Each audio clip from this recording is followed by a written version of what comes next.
Let the call to order at St. Cloud Metropolitan Transit Commission Board, Tuesday, June 18th at 4 o'clock. Let the record reflect that everyone is here with the exception of Sartell and Sauk Rapids. And we have the, any changes to the agenda? Yes, I'm going to remove item 15 from the agenda. Okay.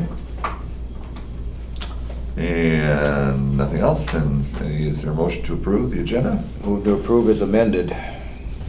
Second. Moved and second, any discussion? Seeing none, all those in favor signify by saying aye. Aye. Opposed, it is approved. Consent agenda items 5 through 9. Motion approved. Second.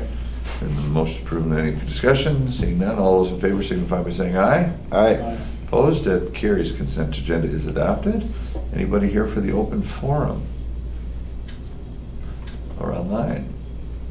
No. Then we will move on to general business recognition of John Lippert that we just found. I should have read the agenda. Yeah, right. All right. Yeah. On behalf of Metrobus, thank you for your years of service to Metrobus. Come up here. Suppose I better come. And Dave, you have to sign this too before I give it to John. Oh, what if I... But I just want to thank you for your service. Thank you for your time, your talent, your resources. Thank you for volunteering. It's very important for Metrobus in the community. Well, thank you. I know you've been a lifelong resident of St. Cloud. You've been on city council. You served as council president.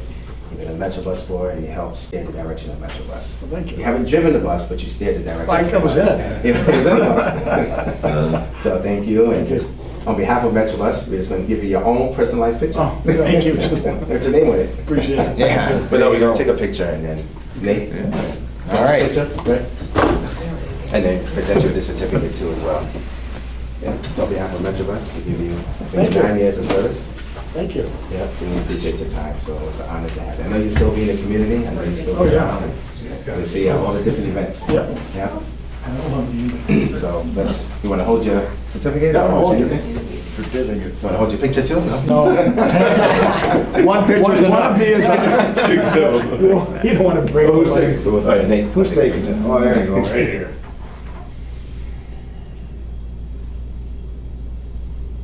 One more. One more. Thanks, guys. All right. Thanks again, John. Thank you. Yeah? Yeah. Just for that, this meeting will take an hour today. All right. The last one. I know, Dave, it won't take an hour. Next meeting. We avoid those as much as possible.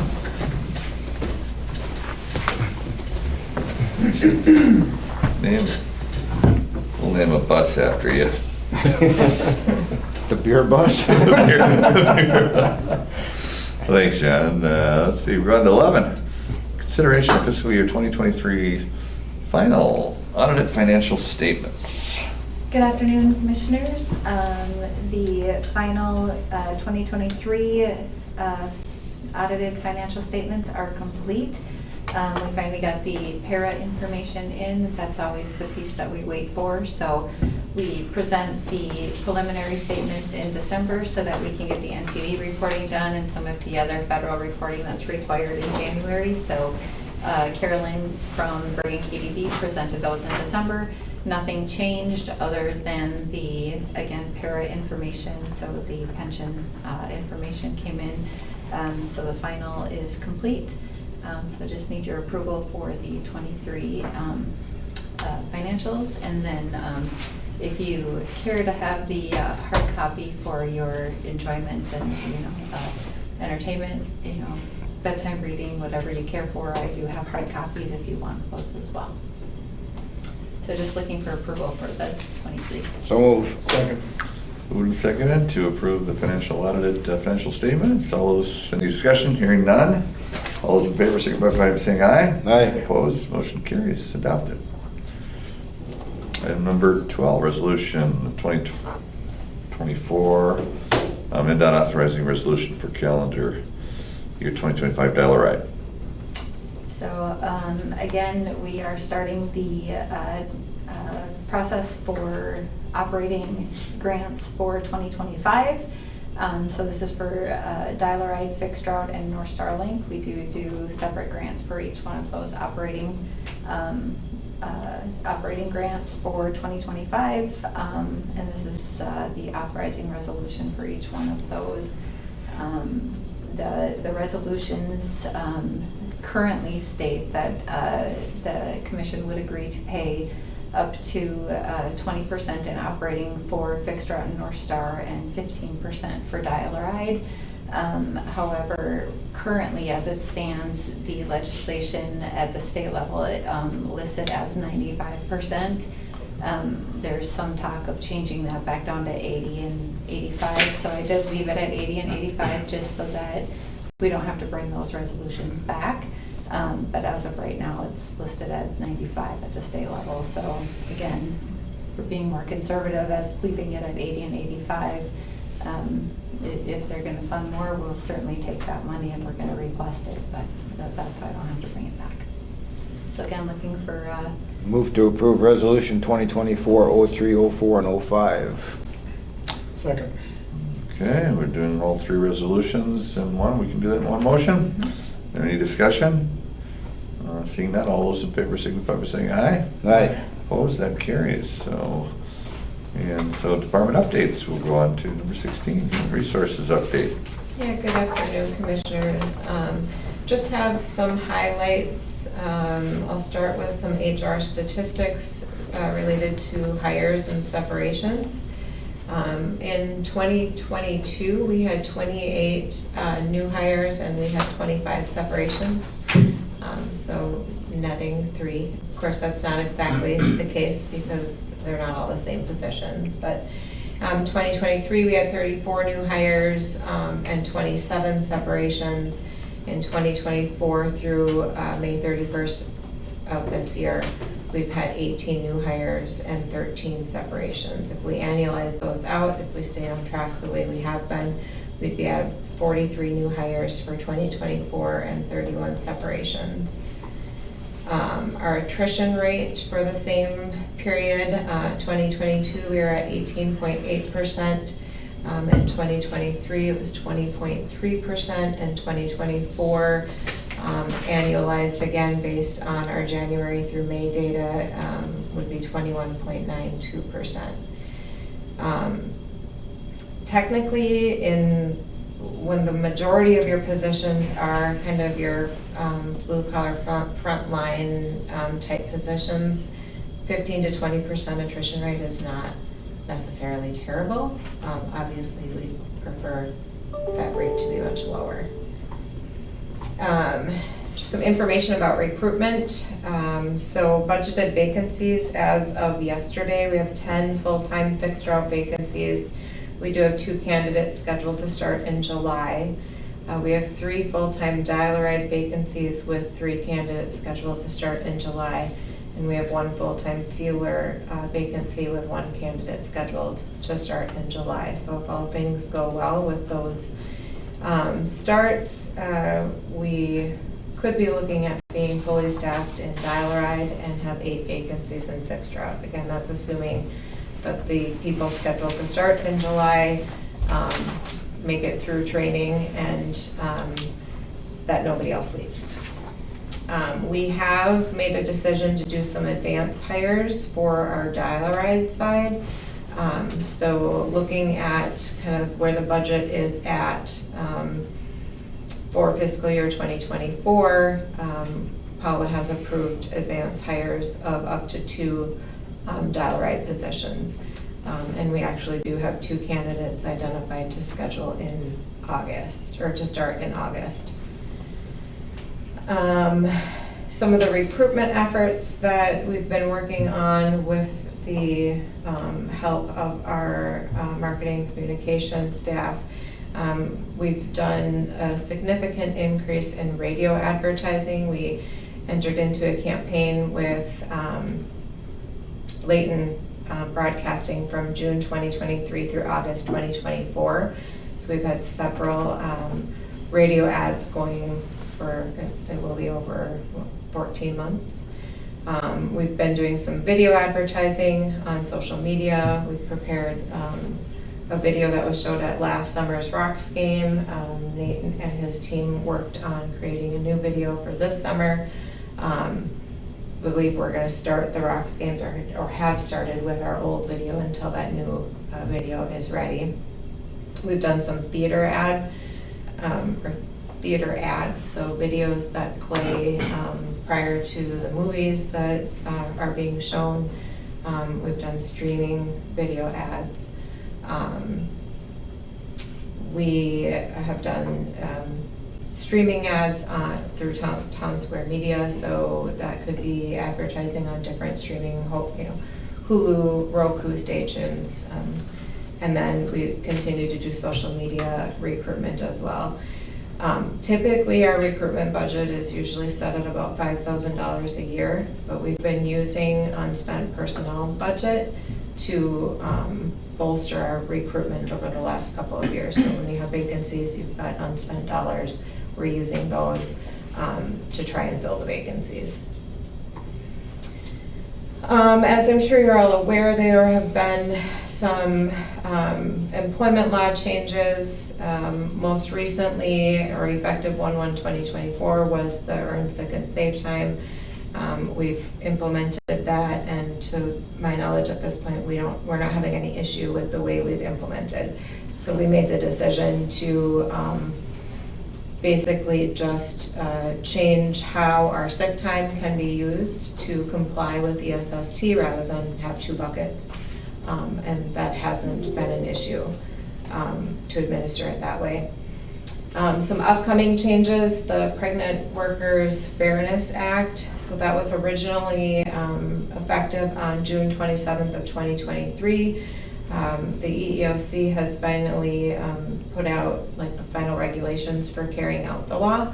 Those are effective tomorrow. I've been looking through the regulations. I don't think that there's anything significant that we need to do in the way we've already updated our policies when the PWFA was originally put into effect. I'm going to continue to just look through the regulations and make sure that there's nothing that we need to be doing differently in procedure or practice. And then I've been attending some different webinars and trainings to try and prepare for the Paid Family and Medical Leave Act, which will be in effect 1/1/2026, but there's quite a few things that we have to do to prepare for that effective date. One of them being, it's going to work very similar to unemployment. However, we're a reimbursable employer, and so we don't have an account set up in the manner where we submit our labor or our budget reports the way that we would need to for us to just use that account. So we're going to have to go in and proactively set up a similar account for PMFL. So just getting ready to make sure that we're prepared for when that does need to go into effect. In 2024, there are a couple FTA plans that are required for submission that are due in 2024. First one was the EEO and Affirmative Action Plan, which you guys approved back in February, I believe. It was submitted to the FTA on March 1st. The other one is our Title VI plan, so that is required to be submitted to the FTA every 3 years. And 2024 is year 3, so that's due October 1st with an effective date of November 1.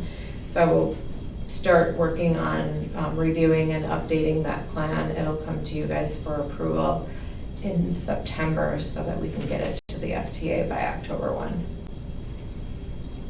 A couple other just projects.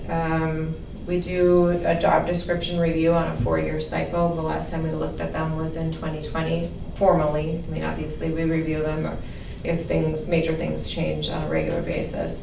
So that 4-year cycle will be this year again.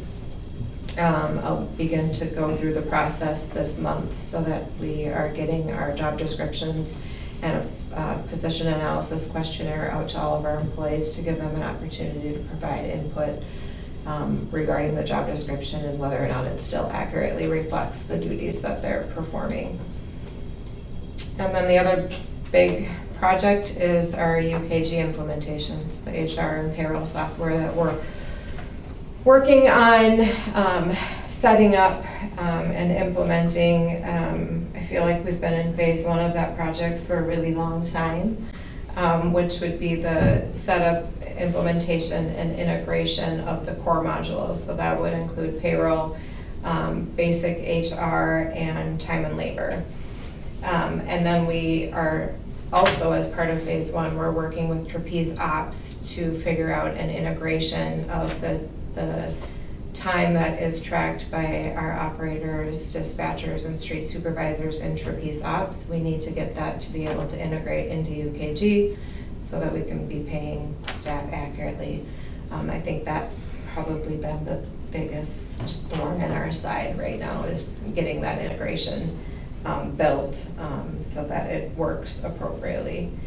And then the second phase will be set up an implementation of the add-on modules. So that would be the recruitment module, leave administration module, learning management for training, and then also integrating all of our historical data. So that will kind of be the last piece that we do, is making sure that everything that we need to retain based on records retention requirements is imported into UKG as well. And with that will also be all of the documents that we currently have in MetroNet, whether that's like the documents in employee files or documents that we share for all employees to have access to. All of that's going to have to be part of kind of that last import into UKG. With that, I would take any questions. Any questions, Remy? No. Well, thank you. Just want to, so we reflect that item 15 was pulled, that long-range transit plan update to the next meeting, when all of half of the jurisdictions in the commission are not here. And so the long range without two cities wouldn't make a lot of sense, so appreciate that. But that's, I just want to reflect that, just why it's being pulled. But do you have any further update or anything? Nothing coming up? You can, you used to in the old days. Yeah, right. Yeah, everything is quiet at Metropolitan. Yeah, okay. It's plugging away. There you go. The detours, if you can stop at the detours. then Yeah, maybe. detours. But no, everything is fine. Oh, good. Well, that's good. Well, again, thanks, John, for your service and being You're out here. welcome. Yeah. And yeah, It's we'll, been a pleasure working with you guys. You're very nice people. yeah. Despite Ryan, Yeah, right. There's always one or two that are. Well, we'll appreciate you being here, and we'll welcome Dave Masters to the meeting at the next one. So we get all that information too. However you want that. We're just gonna formally adopt that at the next council meeting, which we can do. We're all set for having a meeting in July, correct? Nothing. No Just a issue? regular. Just a regular meeting. Oh, we have the trash day after, or before the next board meeting. 3 o'clock or 3:30? Pick up trash or call it Oh, trash yeah, day? that's right, before the next meeting, if you're gonna Right. trash. 3 o'clock, Nate? Thought we were doing it after. Oh, before, right? Think you want to do it before? I think it worked better to, I'm picking up trash for 2 hours before, so I told Ryan that might be good, I don't wanna come here, just keep picking up trash all the way through. That's a meeting, John, you can come back to if you'd like. I think you had it handled. Oh, okay. Good for Dave to get it. Yeah. It's July What is that date? That is July 16th. 16th. Yes, I've got it down for 3, if it's possible, do after. 3 o'clock? Yeah, I'll have my gloves on and my picker out, we just. Yeah, you did say that, Ryan told us. 3 o'clock? Yep. Okay. That works. We never know how long the meetings, we have that, especially if you have a presentation, that might go longer. Right. But it could be you could maybe tell Kurt and Ryan that it's a closed garbage pickup place, and send them out somewhere. Well, it's a good thing we didn't have it today, we'd have 2 less members. So, but anything else? If not, I'd entertain a motion to adjourn. Motion adjourned. Second. Okay, all those in favor, signify by saying aye. Aye. Opposed, we are adjourned at 4:23.